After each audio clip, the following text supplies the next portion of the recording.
Ako si Grace, sa Oman nagtatrabaho. Maliit man ang sahod, okay lang naman ako. Magaan ang gawain, may ngiti sa umaga, basta't matawagan kong pamilya kong mahalaga. May day off din naman, kahit paano'y sapat. Boses ng mga anak, sa lungkot ko'y panapat. Nagsasakripisyo para sa kinabukasan nila, di maranasan ng hirap na dinaanan ko nun pa. Matikman ang saya, masarap na pagkain,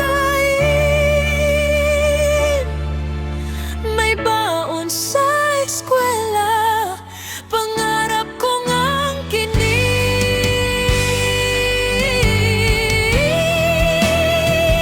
Kahit malayo ako, titiisin ko lahat.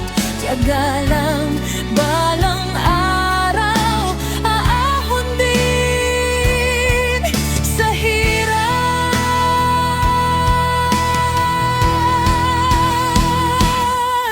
Minsan umiyak, tahimik sa gabi, inaalagaan ko'y hindi ko sariling anak.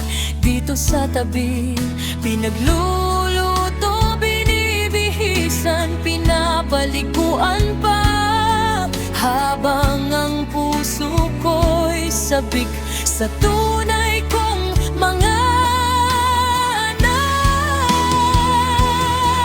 Mas masakit isipin, di ko magawa sa kanila, pero bawat luha ko'y pangarap ang kapalit na saya.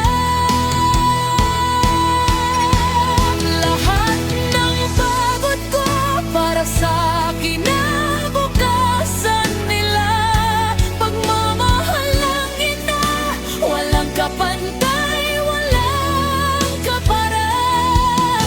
Darating ang araw, magkakasama rin kami.